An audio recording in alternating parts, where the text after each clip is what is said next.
Good morning, everybody. I think we should get started. We have a wonderful day ahead of us. I would like to welcome all members of the Children's Hospital Foundation and of the Manitoba Institute of Child Health and all our guests, and a special hello to some of the pediatricians who are retired and haven't seen for a while, Dr. Jim Carson. And I'd like to welcome everybody to what I know will be the beginning of an excellent day, the 9th Annual Child Health Research Day. This day begins with Pediatric Grand Rounds, and I have the pleasure of introducing our guest speaker, Dr. Vanya Jones. Dr. Jones is from Columbus, Ohio, and she did her undergraduate degree in health education from Bowling Green State University. She then moved to the University of North Carolina at Chapel Hill, and she did her Master's of Public Health. And then she moved to Johns Hopkins University in Baltimore and did her PhD and in the Department of Health, Behavior, and Society. Following her PhD, she did a postdoc at Johns Hopkins in general pediatrics, which I think for most of us as MD pediatricians would find that quite interesting, having done a postdoc in general pediatrics as a research scientist. Dr. Jones's research agenda has focused on psychosocial and environmental factors and their impact on the health of vulnerable populations. She's particularly fascinated by adolescents and the capacity of parental involvement, non-parental adult mentorship, and community resources to mitigate the impact of poverty and improve the health of young adolescents. She's also interested in reducing the burden of injuries for older adults. And the purpose of her research ultimately is to provide concrete approaches to reducing injury-related health disparities. And so this is a perfect introduction to 9th Annual Child Research Day on Adversity and Resilience in Childhood. And I'd like you to welcome Dr. Vanya Jones. Thank you. So thank you very much for inviting me to come talk here. I bring greetings from Baltimore and Johns Hopkins University and the School of Public Health, as well as my department, Health, Behavior, and Society, and the Injury Center at Hopkins, where I'm a core faculty member, where we do a whole host of injury-related work across the life spectrum.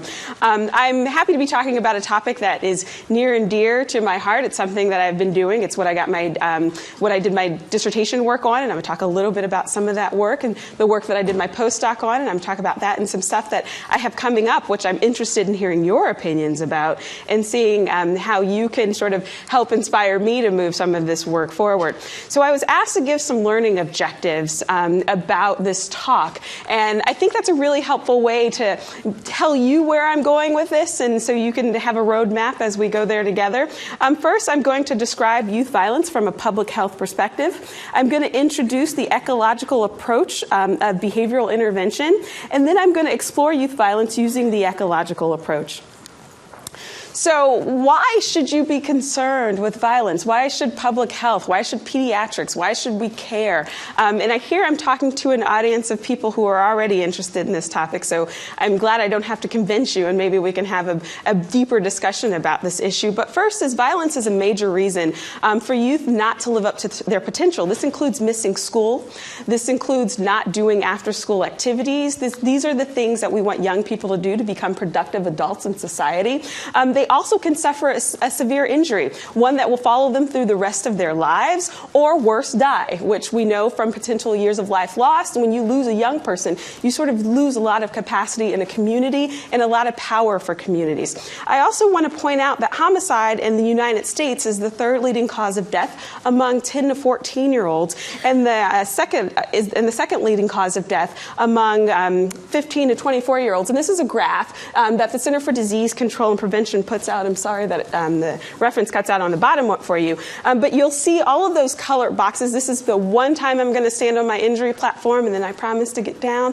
All of those colored boxes are injury-related issues. So if you notice, they're all above, when it comes 1 to 44, they're all above the top 5 reasons for death in the United States. The red boxes, and the one that I have circled, is that second leading cause box in homicide from 15 to 24-year-olds. And it's really important to consider these these are the reasons that young people are actually dying in the United States.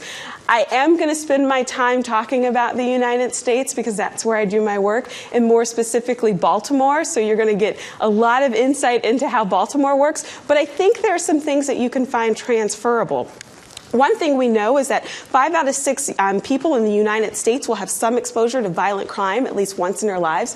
Typically, that's when they're a young person. So the exposure to violence is high when we're young, and young people are more likely than adults to be the victims. So if we think about violent crime as an issue for health and for public health, what we're considering is we need to think about who's being impacted, and that's the young people.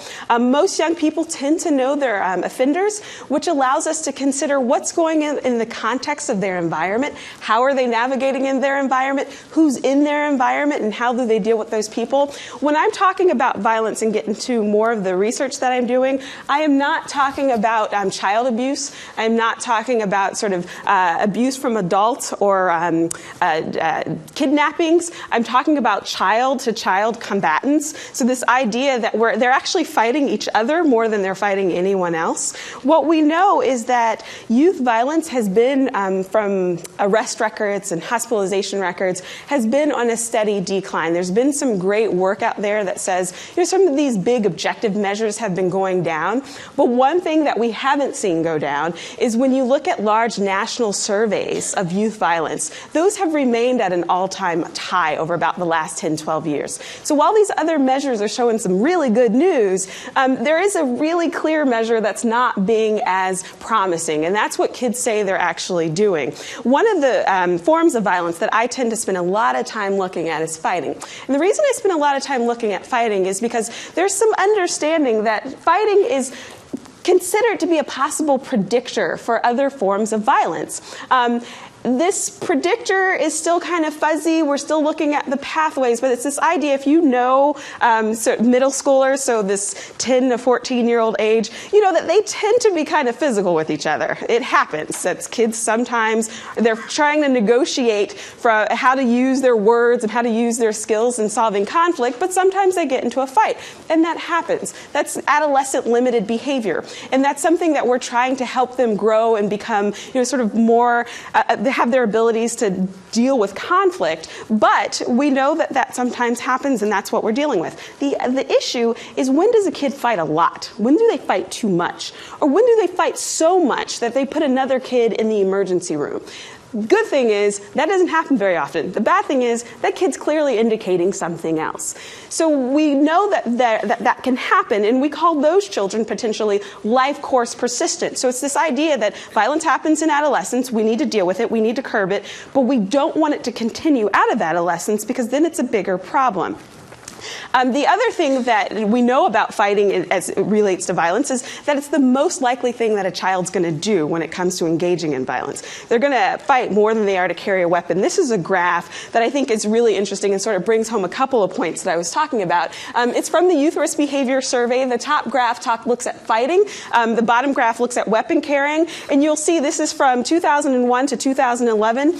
Those little dash bars are the confidence intervals. They kind of overlap, which lets us know that there really hasn't been a huge change in what kids are saying in this survey, which is a very large national survey done in schools in the United States. And about 35% of youth say they've engaged in fighting 12 months before taking the survey, some sort of physical fight.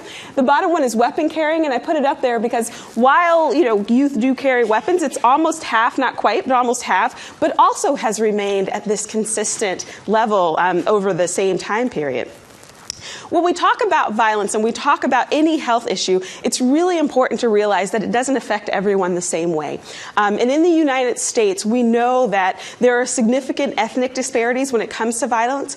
While homicide, as I put up already, is the second leading cause for all people ages 15 to 24, it's the leading cause of African American males 15 to 24. And when I say African American males, I don't mean people who've immigrated to the United States from Africa. I mean traditionally have lived in the United States and identify themselves as an African American heritage. And so these are people who have generation after generation who've lived in the U.S. Their likelihood of engaging in violence and being victims of homicide is significantly higher than everyone else in the population. 44% of African American youth report having been in a fight, compared to 31% of Caucasian youth, indicating that they're engaging in this normative behavior more as well. But you have to consider context. So when we think of ethnic disparities, you can't just say, okay, let's target all black people because they're the ones who are having the problems. That wouldn't necessarily work. There are people who at different gradients experience this exposure a little more. We know that African Americans, 38% of African Americans from birth to age 18 live in poverty when we compare them to the 17% of Caucasian Americans for the same age groups. Populations of poverty, just as I hear in Canada, are concentrated often in areas of urban and rural populations. That's true for the United States, and we know that more African Americans tend to congregate in urban areas, which allows us to further define our context of where this violence is happening and what around them allows us to use as pertinent characteristics for intervening on this violence. Violence disproportionately affects youth who live in urban communities, whether they're African American or not. We also know that. And studies suggest that more than 80% of youth living in urban environments, and these are big cities. This is Washington, D.C., this is Baltimore, Maryland, this is New York City. They tend to witness violence. They tend to witness violence more. About 70% of them have been in violence. So they have this exposure of witnessing it. They also have this experience of being in it. And some researchers have called this urban war zones. So thinking that a community or a country that's physically in a war and what the impact of that has on the young people in those communities are showing similar impacts of young people who live in these urban settings. And that's very profound. That, as pediatricians, as public health professionals, lets us know that not only are their physical beings threatened, so their issue of being able to be in violence threatened, their mental well-being is also being threatened. And how do we deal with that? How does that then impact them into becoming productive adults in society?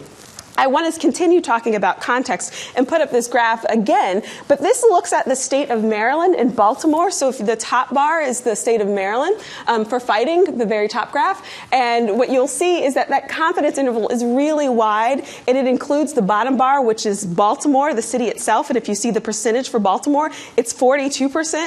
If we compare Baltimore to the nation as a whole, that 42% is statistically significant. So kids in Baltimore are fighting a lot more than the national average, but they're not fighting more than in Maryland. One of the reasons is because the numbers in Baltimore are driving some of those numbers in Maryland, because as the sample gets bigger, we're able to detect some differences.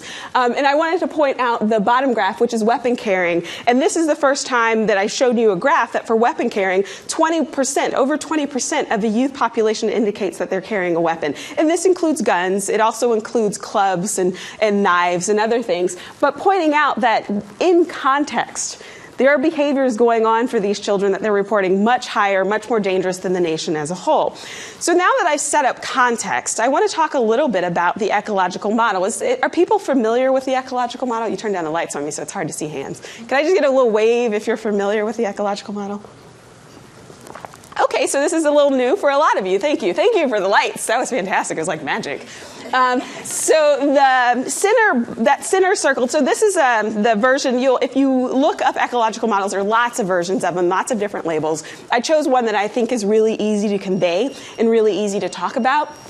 So this is Mick Leroy and his colleagues in the 80s. They came up with this version, and in the center, what it says is that there's a person, and in this case, we're talking about a young person. There's a young person in the center of this, and they have skills, they have knowledge, they have attitudes, and those skills and knowledge and attitudes and perspectives is how they're operating in their world. But that second ring outside, the interpersonal, happens to be their relationships with their parents. They have parents that they do things with. They have friends. They have mentors, they have teachers, they have people that they have one-on-one relationships with that are directly impacting them in the center of the circle.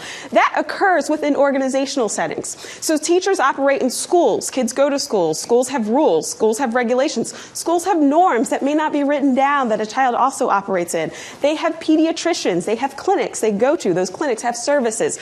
All of this stuff operates within a community. They have our communities, the buildings and the organizations, they they talk to each other, they have some sort of relationship together. I'm not calling buildings people, but I am saying that we all interact as groups from different organizations together. You might have some interactions with, I work with the police, I work with the fire department, I work in a capacity as someone who comes from Johns Hopkins with our police and fire department. And all of that happens within public policies. All of these public policies sort of impact how we work together, who we are, and what we're able to do. I'm going to spend a lot of this talk covering those three innermost rings, but you, and we can have a discussion about this, will see exactly how community and public policy impacts them. There are some assumptions. If I'm going to talk about frameworks and how they work, I need to be mindful that each of them have some assumptions as to how they work. If we violate these assumptions, we are, in fact, violating how this works. First is that health is influenced by multiple facets of the environment. What that means is that when I engage in a health behavior or a behavior of any kind, that I am directly being impacted either by my parents who tell me what to do so I can internalize that as their expectations and then I follow that expectation, or my friends who I'm out with and they're doing something that I then, even though my parent told me this, because I'm in this context now, I might act a little differently. So I'm being affected by different facets in my environment. And the environments themselves are multidimensional. So our environments aren't static. They change all the time. Parents change. Parents may come to you as pediatricians or as healthcare providers and ask your opinion, and that opinion may in fact change how they interact with their child or what they do for their child. So it's dynamic that's going on, but important, and I think one of the things that makes an ecological framework really helpful is this idea that each of these levels have the ability to influence each other. So this last point is that as we think about children, parents have the ability to influence children, communities have the ability to influence children, and the more we can use these outer rings to come into the influence of a young person, the more likely, according to this framework, we are to sustain and make true behavior change. So if we can do that, so if you're really going to do an ecological approach, you're using more than one of these levels in order to develop and sustain behavior change. Does that make sense? Yeah? Okay. So like I said, I'm going to spend most of my time talking about those three rings. In the center, I'm just going to spend a little bit of time talking about personal characteristics. I'm going to talk some about social support and some of the work that we've done around figuring out how this social support works for kids. And then I'm going to give you some information about some research that I've done in schools and in clinics. So if we start with the personal characteristics, some things that we know about young people, and we think about young people and their risk factors for engaging in violence. We know that age is an important thing to consider. Youth who are older than their culture group, so if they're held back in school, they tend to be more likely to engage in violence. And if you think about it, if you're held back, most children aren't. Most children progress through school without ever being held back in a grade. But if you are, there might be some greater issues going on. There might be some other social cognitive issues going on. But we know they're at an increased risk for engaging in violence, specifically fighting. Gender is one that's very interesting that we're coming up with context issues. So traditionally, and if we look at the nation as a whole, if I go back to that youth risk behavior survey and we look at our nation as a whole, males tend to physically fight more than females. Females tend to do what we call social damning. So if you have heard about this, they'll talk about you, they'll go to their friends, they'll spread rumors. They're more likely to use instrumental aggression and friendship aggression than they are to use physical aggression, except for contexts of urban settings. So we found in Baltimore, you can see this in my research, that girls in the city report they fight just as much as the boys do. Physically fight and carry weapons. And so that's something that if it's really different by context, what are we doing in these contexts that is promoting this girl to act very differently than what we're considering a national average? Not saying that what they do ordinarily is right, but saying that there's a big difference here and we need to consider what's going on. Substance use is something that we know also is relational to engaging in violence. We don't know if it's the circumstance, so any young person drinking alcohol, smoking cigarettes in the United States under the age of 18 is doing something illegal. That's included, or if they're smoking marijuana, which is illegal for everyone except unless it's medical. And then there's the other harder drugs. And so we know to obtain these things, these young people are doing something illegal to get them, so they put themselves in circumstances that might increase their risk of being in violence. Or is it that they're under the influence of these items, and being under the influence, their decision-making skills are then impaired, and so they engage in violence? It's probably a continuum, and it's probably a little bit of both, but we know both are somewhat of an issue when it comes to youth engaging in violence. Last is being a perpetrator or victim of previous violence. So if I've done any other violence, if I have engaged in any other violence, my risk factor for being, my retaliatory attitudes about being in violence, my wanting to get back at someone, my exposure to violence and that it's not so bad, I'm more likely to engage in violence. It's now become something that's in my arsenal, and we want to see, like, we know that that happens, and how do we deal with that, regardless if you're the victim or the perpetrator. So if I move to the interpersonal, and I know I'm running out of time, so I'm going to speed up just a little because we haven't even gotten to my studies, which I think is fascinating. So first there are the peers, and the peers are, there's a lot of research out there about peer behavior among a whole host of different types of health issues, sex and drugs, and I get to talk about violence, so it's all the really big, exciting things that everyone wants to think about that we know that peers are related to. So is it that I perceive my peers as engaging in it more, so it makes me more likely to be able to do it? Or is it that birds of a feather flock together? I think I'm violent, so I'm going to find people who are violent to hang out with.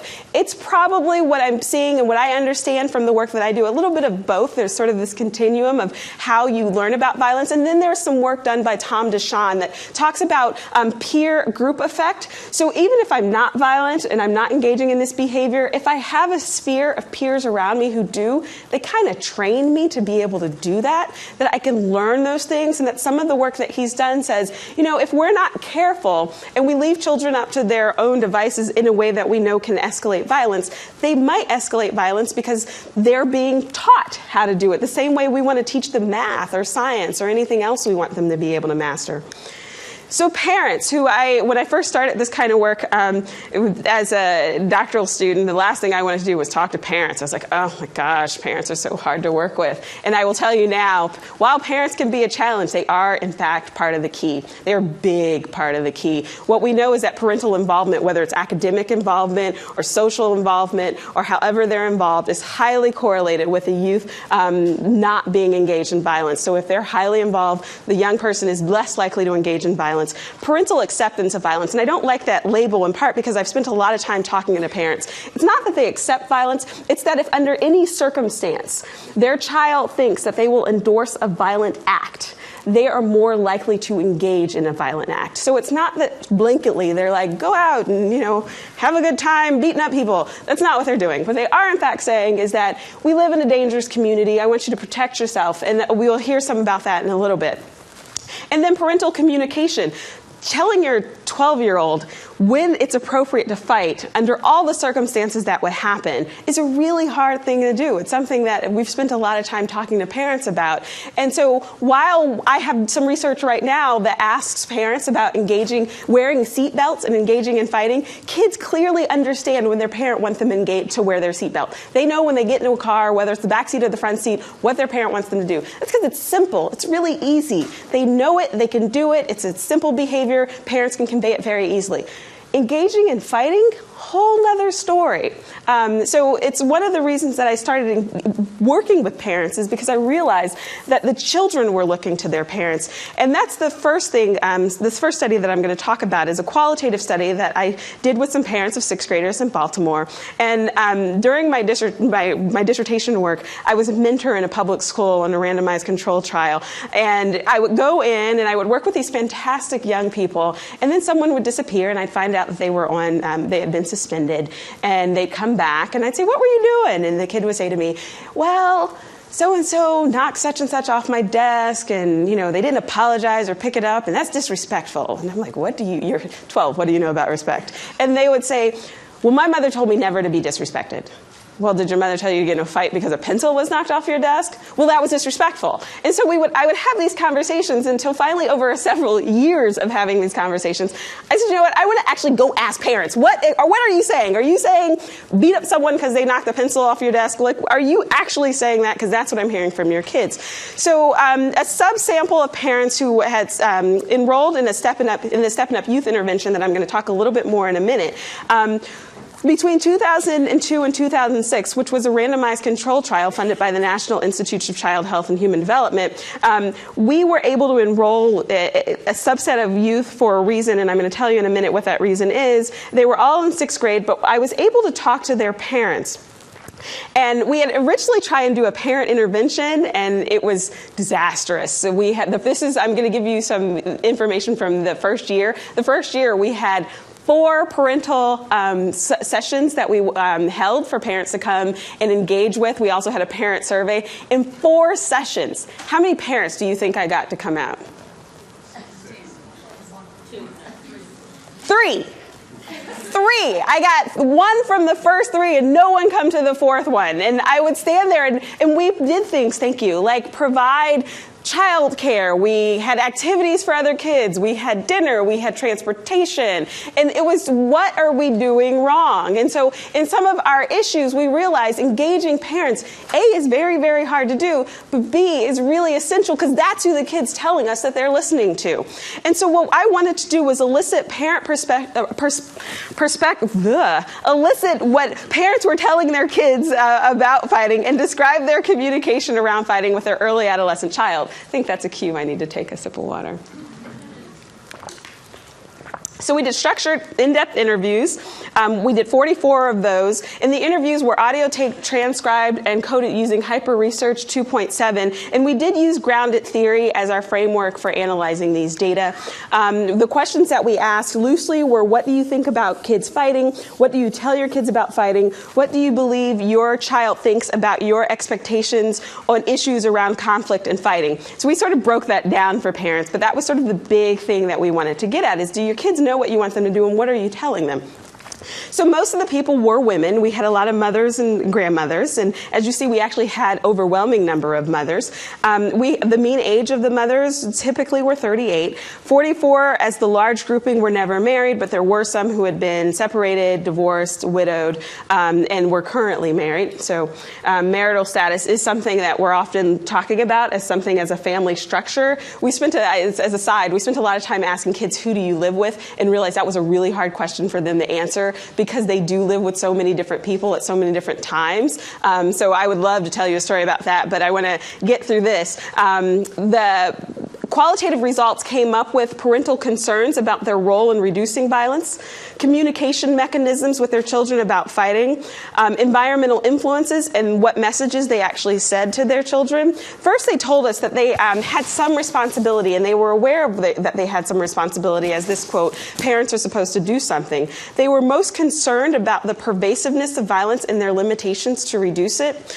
Here's a quote from a parent that I think is really interesting because it gets at that. There's always going to be violence around them. You're not going to keep a child safe unless you put them in a cocoon. You just have to pray every day that nothing happens. And so there's this sense of hopelessness that came out in a lot of the quotes that these parents gave us. They told us they talked to their children for 2 main reasons. This was not actually something that we asked them specifically about. It was something that came out. They talked about television as a reason that they talked to their children and actually witnessing violence. And this quote, they tease me about the fact that even when we're watching a television show and something comes up, I will say, well, see, that's exactly what I'm talking about. When the situation happens, this is what you do. So they were sort of using the catalyst of watching television and then witnessing. Sometimes he tells me about it. You won't believe such and such was getting ready to fight because he looked at him or because he bumped into him. So they do use exposure. Through our analysis, we realized that exposure was a really hard one for parents to talk about.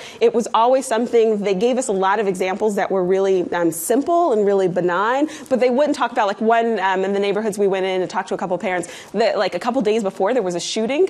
No one brought up that shooting, and we thought it was very interesting. I can't show that in my analysis, but I thought as a researcher, wow, you're talking about, someone stepped on my shoe at school, but we know just outside your door a couple of days ago there was a shooting.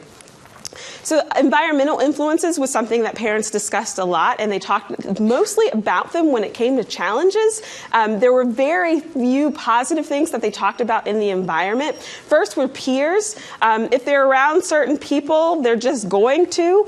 Just like I made an example of other kids, they want to show off and sort of look big and bad.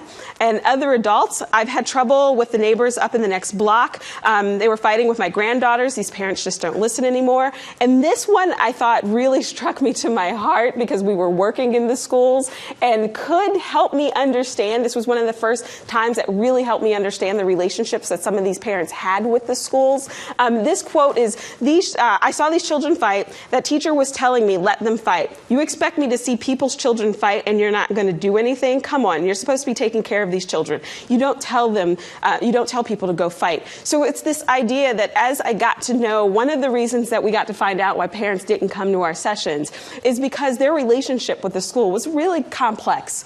And we were representatives of the school. Our memorandum of understanding was with the school. And some other work that I've done with parents let me know that a lot of them hadn't finished school, and their relationship with the school was pretty similar to their relationship with school when they were a child. So, and not saying that they were stuck in a developmental stage, but saying that they had this negative vibe when it came to interacting with schools or interacting with teachers. They also said that they had messages for their children. It was walk away. They talked about consequences of violence outside of, just being hurt, and then self-defense. I just tell them that it's not worth fighting. I tell my kids to, not to fight all the time. I tell them to try and ignore people, to walk away.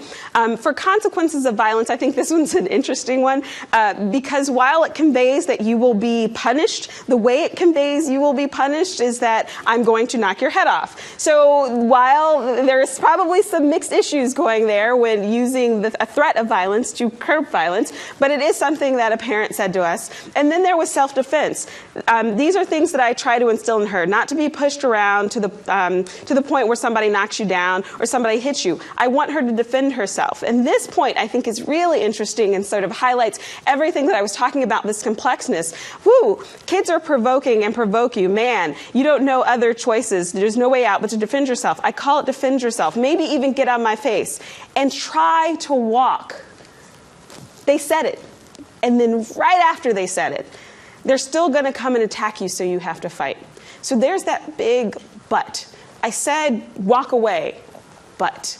And that's the message that I realized that the children I was working with were hearing, is that their parents are saying it. They're just giving them this really complex message. So to summarize, what we found is that parents' roles in reducing violence have this sense of helplessness that they don't really know what to do because it is pervasive in their community. Their environment presents a challenge to preventing adolescent violence, peers and other adults, people that they feel like they can't control. And they do talk to their adolescents about fighting. They use television and firsthand witnesses, and they do convey some alternative solutions to conflict, but it always comes up with that big but. There were some study limitations. The overall sample came from a convenient sample. However, this was qualitative data, and the beauty of qualitative data, I'm not trying to generalize to other people. I wanted to know about the population that I was working with. It talked to urban parents, so that's a strong point. Getting 44 urban parents to let you in your house, I say we were very successful in doing the research that we wanted to do. And we were able to elicit parental perceptions because those are the things that their children are using to operate their behavior under. So let's talk a little bit about organization. And I know my voice is speeding up a little bit because I have a lot more slides that I would like to get to. So we know that academic engagement is really important to children not engaging in violence. So the more engaged in school, the lower the involvement in violence. School suspension sort of slap in the face of that. So you suspend children usually because they're doing something wrong, probably engaging in violence. And expulsions increase the likelihood that students will be held back a grade. We know that's involved with violence. Not graduate. We know not graduating and having other options economically engages in violence, and become involved in the juvenile justice system. So suspensions, while I know they are one way that a policy works in order to deal with issues in school, it also doesn't completely solve the problem. Graduation and school performance are lowest from children among the poorest of families, who we know are also at risk for engaging in more violence, and tend to be racial minorities. 28% of graduates from poor schools attend a four-year university, and I put that up there there because I want you to think about if our goal is to get children to become productive adults in society, and all of these children are not achieving the goal of having higher education and income, being able to reduce income disparity, then we're probably missing out on the goal that we want for them to become successful members of society. No, going to school isn't for everyone, but we do know it's one way that we reduce economic disparities in populations. In 2009 and 2010, in the Baltimore City Public Schools, there was a 60% graduation rate. I'm here to say that that's actually a success. When I first started in Baltimore 14 years ago, the graduation rate was about 46%. Some of this has to do with how the recording has been done, but some of this is real. Some of this increase is real, but it's much lower than the state as a whole, which is 86%.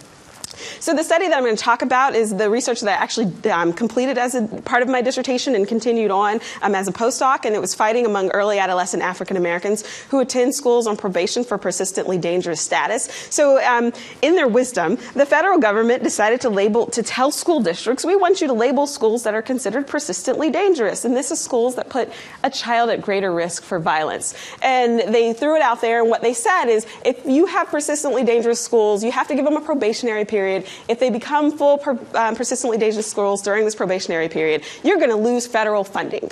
So during this probationary period, turn it around or else we're going to pull out some federal funding. So 50 states, including the District of Columbia, came up with their own definition. How many definitions do you think there are? 51. Every state came up with their own definition. This is the state of Maryland, and what it says is that a school in which each year for 3 consecutive years, that probationary period, the total number of student suspensions for more than 10 days or expulsions for violent offenses equal 2.5% or more of the school's total number of students enrolled in school. So that's a lot, but what it says is something that can actually happen. 2% of your population could get suspended for more than 2 days for a violent offense. Other states, and I won't name some of them, had things like you had to, 1% of the student body population had to be convicted of a violent related felon. Seriously? Like, do you know how hard it is to be convicted of a violent related felon and how many children are actually convicted of violent related felonies? It just doesn't happen. So while we had this definition that could actually be operationalized and used, we realized that we as a school district were shooting ourselves in the foot. So we chose schools that were on probation for persistently dangerous status for this Steppin Up study. While it was a convenient sample, it was purposive sampling because that's who we wanted. So the Steppin Up study was schools. It was an in-school mentoring program, and that's where I served as a mentor as well as you. Those of you who are master's and doctoral students, you know that your job on research studies is to do whatever needs to be done, and that was my job on this research study. It was a randomized longitudinal prospective cohort study. It was funded by NICHD, and I'm going to show you some the baseline information because what I really wanted to know, this is what we were saying, is that these kids were at greater risk for engaging in violence and having violence exposure. Are they fighting more? Because that's the first thing we know when it comes to youth who are engaged at greater risk. They tend to fight more. So are they fighting more? And so the study aim was examine fighting behavior among early adolescent African Americans who attend school on persistently dangerous designation in the state of Maryland. This was the conceptual model. You can see how ecologically it's informed. The top box looks at the environmental factors or the personal factors. The bottom box looks at the social environmental factors. And then we have the child in the center, which is these behavioral factors. So then we did a quantitative data analysis. It was all done computer assisted. It was designed to occur in 2 half-hour sessions. Most kids did it in 1. And then we used mostly logistic regression, and I think Stata 8.0 dates when this happens. These were 6th graders. So the age range was about 10 to 14. It was urban middle schools, mostly African American. There were about 96% African American. 80% received free or reduced lunch, and that indicates a socioeconomic status because you actually had to be within a poverty index to receive that. My fighting measures came from the Youth Risk Behavior Survey. It's the one that they used. They have 2 measures. One is for the last 30 days. One is for the last month. We used the last 30-day measure. And then we had parental acceptance of violence, which was created by Pamela or Penis. And it was 12 items. And the items sort of range from, my parent will want me to, that was the stem, and then questions like hit someone back if they hit me first. I asked them how many of your 5 closest friends fight or get into physical fights as an indicator of what I think about my environment and my friends fighting, and then if they had mentors. So for the first school, we wound up having 4 schools, but for the first year we only had 2, which had 211 students in it, and most of the students came from one school. But what I wound up doing to make sure I could combine them was look at, on my outcome of fighting, were these schools the same? And you'll see under yes, fighting in the last 30 days, they were. So I felt very comfortable combining them, that percentage-wise they weren't so different. And these were my analysis. What we found out was some of the stuff I've already said to you. We found out that if you said you used substances, you were more likely to engage in fight. And that N is small, but my confidence interval is also small. It let me know that I had enough power to do that. Age, one thing that we saw, and I don't know if you know 6th graders, they come in from cute little 5th graders and then grow up like during that year to be taller and more developed than I am. What we found out was those cute little ones were more likely to fight than the more developed ones. And I was like, yeah, as I think about that socially, that makes a little bit of sense. And then when it came to boys and girls, when we put the data in, first looking at them, boys and girls fought at the same rate. Then when I put in mentors into my full model, and what you're getting here is just the full model, which is all the variables included, something weird happened with my girls. And so we decided to stratify them by girls who all said, yes, I have a mentor. So they answered 10s on all those questions. That was a scale from 0 to 10. Or they didn't answer 10. So that's what this high-low is broken down with. And what we found out is girls who said, no, we don't have mentors, or we are less likely to think we have a mentor, were more likely to fight than girls who did have a mentor, and were more likely to fight than boys. So that context let us know that, whoa, maybe we need to consider what's going on for these girls in their decision-making and the resources that they have in their communities. And then we looked at the number of friends who fought, which was very much in line of what we thought it was going to happen. And while this wasn't set up to be a dose-response analysis, it kind of looks that way. And then if we wound up clumping parents and then looking at sort of, would my parent accept fighting? When we kept this continuous, it stayed significant, but I think it's more interesting to sort of think about these gradients. Are there ways that we can define parents in sort of low acceptance, middle low acceptance, middle high acceptance, and high acceptance? And so it became significant if you said my parent would accept violence in some form for some reason.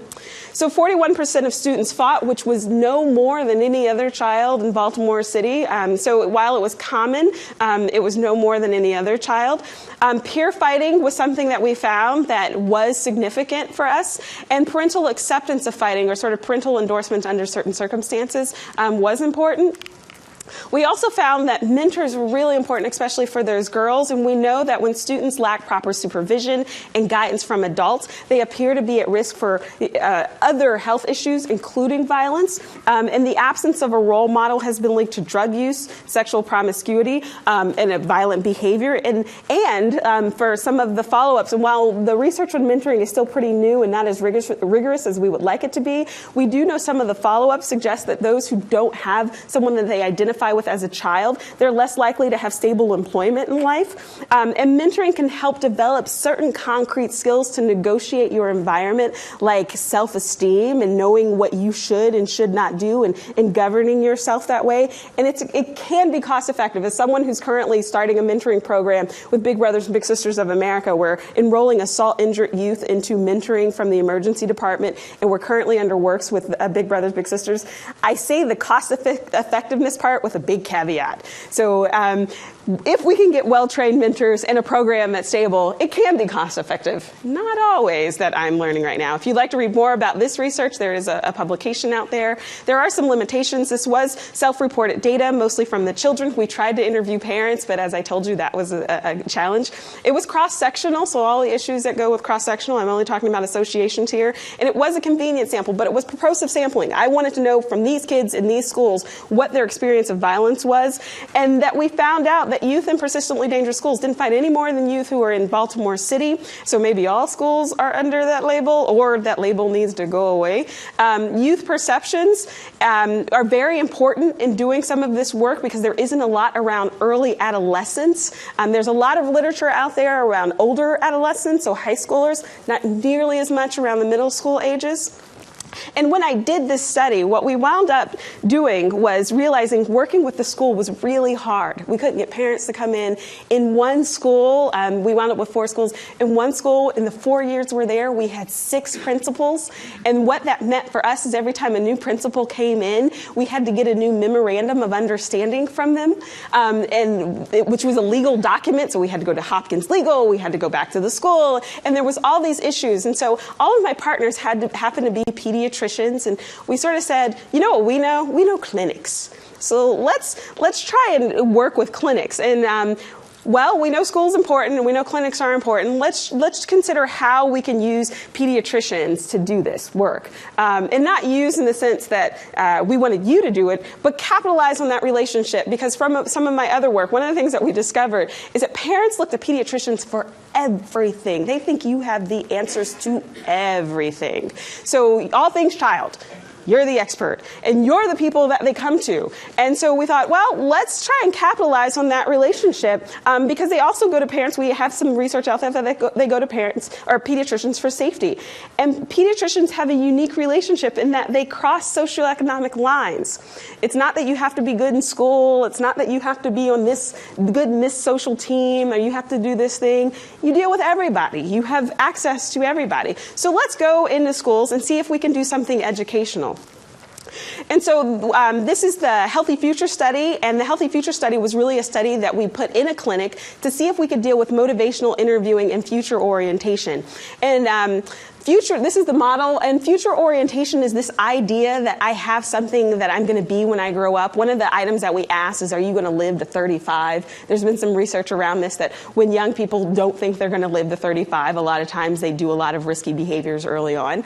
So one of the items we wanted to know is, do you know what you're going to be when you grow up? What are you doing now to get there? And we wanted to see if we could do motivational interviewing to identify future orientations, and then see if that would change vocational and health outcomes.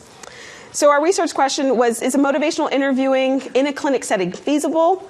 Can a clinic-based motivational interviewing modify future orientation? And can we reduce unhealthy behaviors in this? So we just finished a 16-month data collection for this. We enrolled 200, so this was a pilot study, 200 participants between the ages of 14 and 21. The only things that we made sure they had, which there were 3 things. One is that they had to be in that age range. 2 was that they had to have attended a Baltimore City public school, because I've talked about the context of this school system. And 3 was that they had to say, we want to have this service. We wanted to see if this would work under the most optimal circumstances. So we asked their parents for consent, but we also asked them, do you want to do this? If they said no, I don't care how much their parents begged us, we said, this is a part of our criteria. They don't want to do it. We're not going to take them, because we want to know if this is actually going to work for students who want to do it. And they needed to come to the session. So all participants was assigned a career coach. That coaching differed depending on what part of the intervention they got. They received monthly tips and newsletters and texts. It was blast texts, so we didn't measure them as the impact. And then parents were invited to come. And believe it or not, in a lot of these sessions, parents did attend. Parents wanted to know what was going on. We did a little bit of parent data collection, but we haven't looked at that yet. The intervention team received 3 in-person counseling sessions. So they made an appointment with their counselor. They came in, they set up what were their goals, and then the counselor in between these sessions gave at least 1 monthly phone call. It tended to be more like 3 or 4, we discovered after we looked at the logs, which was fine because the adolescent initiated a lot of that. And in the sessions, there was a rapport building. So how are you? You know, this wasn't their pediatrician. This was someone that they met to do this service. They assessed their future orientation and looked at what their plan was for the future and then the barriers. So, you know, these children were actually very honest with their counselor. They would say things like, yeah, I got high last night.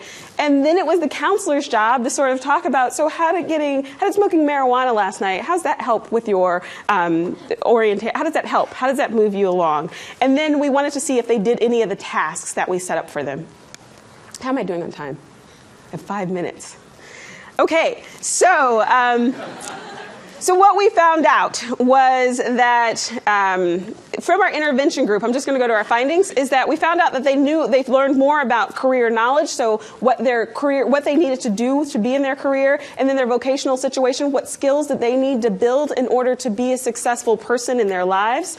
Their rating of fights went down for the intervention group when we compared them to the follow-up group, or to the control group, and using marijuana, which was something that was really huge in this population. So we realized that it was modifiable. We had health outcomes, but we had no behavior outcomes on their future. So they didn't create resumes. They didn't apply for the SATs or programs. But we did have some impact on their health. I'm going to actually just jump to the end and talk about, I think if we consider ecological approaches, and the reason why I gave this talk the way I did is because there aren't a lot out there. There isn't a lot of work out there because it's expensive and it's hard. And in order to do it, you have to get the buy-in from the child, typically from the parent, and whatever entity that you want to work with, or groups of entity that you want to work with. And I know all of you probably have had some insight into that. And then the idea is that, when we want to do these kind of works and apply behavioral change, we need to consider, how are we evaluating this work? How are we able to advance the science of doing this work? Because in my opinion, in order to do it correctly, it's really hard to take something from another community and plop it somewhere else. It's really important to understand the context in that community. And as I've been in Baltimore, like I said, for over 14 years, I feel like I'm just scraping the tip of the iceberg of the issue of violence in Baltimore. And I have a lot of colleagues who do this kind of work. I just want to thank all the people who've done this work with me, especially the children who I've been able to work with over the years. But I want to thank you. I know I got really fast at the end, but I think this was an important talk for me to give, and I'm really happy that you invited me to come out. So thank you very much.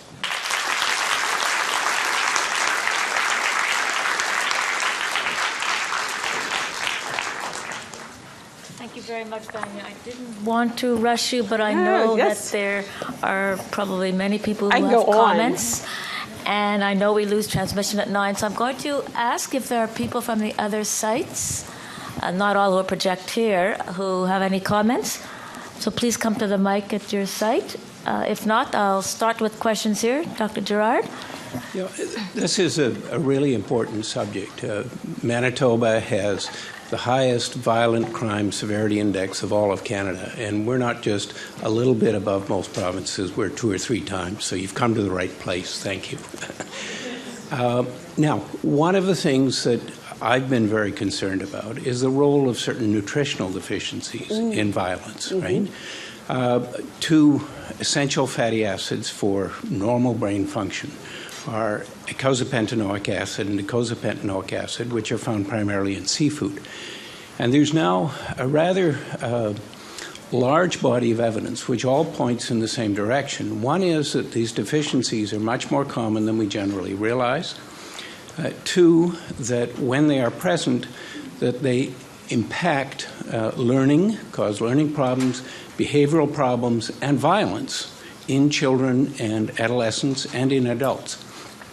And that when you correct the deficiencies by giving supplements, you improve the learning problems in kids, you improve the behavioral problems in kids, and you decrease the violent behavior. So, I mean, you have a lot more seafood in Baltimore than we do here, right. But I'm just wondering if you'd comment on this and whether you've looked at this. So I haven't looked at this, but I will tell you I do have some colleagues who are looking at a lot of nutrition, and they also are looking at neuropathways and the issues of neuropathways and violence and physical aggression. And I think some of the things that they're trying right now in doing supplement studies and trying to enroll patients who will, my experience is that it tends to be a lot of the patients who are in the juvenile justice system that they've been doing a lot of work around this in, which to me indicates sort of extreme population engagement in violence.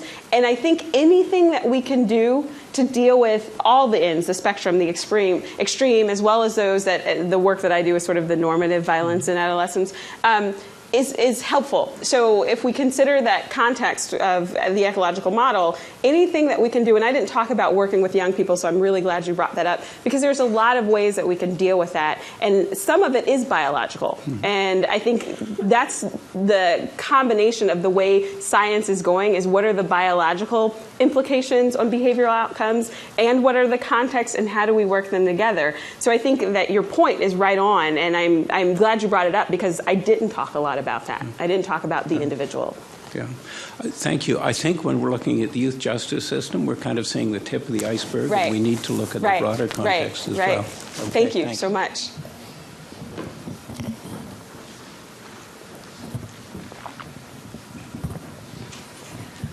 Hello, I'm Elska Hildes-Rivstein. I work in the core area of Winnipeg here as a pediatrician. Very elegant studies, and I love the qualitative work that you've done. A couple of questions. In Winnipeg, we have a lot of immigrant populations and a huge First Nation population, and I'm wondering if you have any studies from America about if the context really is the same for those two groups. Yeah, so yes, I'm not doing that work just because a lot of mine really does focus with Native populations in Baltimore. But we do have an influx of Latinos coming to Baltimore.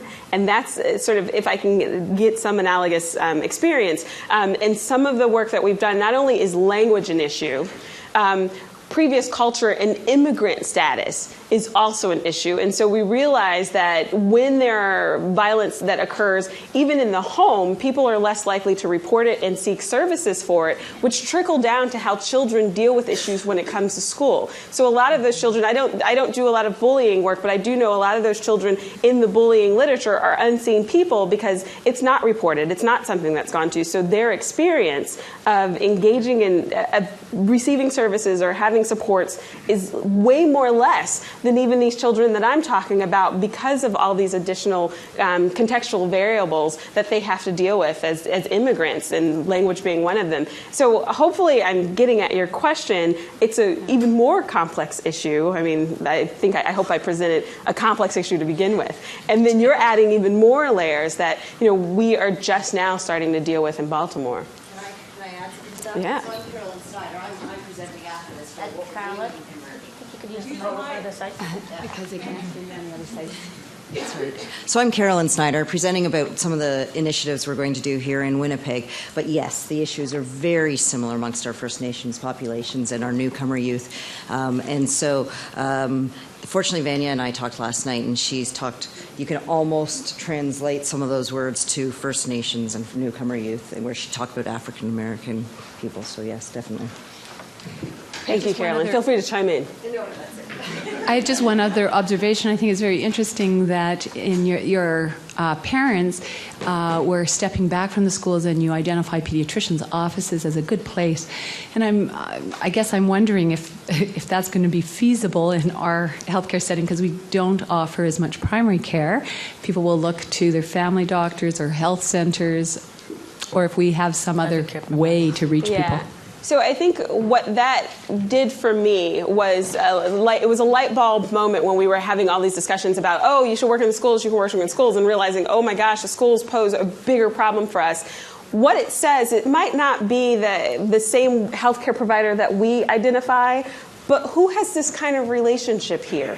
Who can you find that has this kind of universal relationship in some way across socioeconomic levels, across races, that you can have this credibility with? And if it's in I'm not even asking them to do the work. I'm asking you to use them as an endorser, and in that endorsement, can it be approximately close? Because the closer you can get, if it's in their lobby, you're going to be able to get, the families more. So that's all I'm saying, and why we thought that was a really great thing to do. We had to stop the study because some of those kids got arrested, and they were parents, and these were the kids we wanted to have in a future orientation study. Thank you. Okay. Well, it's exactly 9 o'clock. We probably should stay on time. I'm sure many people have many thoughts and comments and questions that we can perhaps deal with at coffee break, because Vanya will be around all day. I'd like to thank her for an excellent grand round. Thank you, Vanya. Thank you. I'd like to turn the podium over to Dr. Terry Clausen to introduce the rest of Child Health Research Day.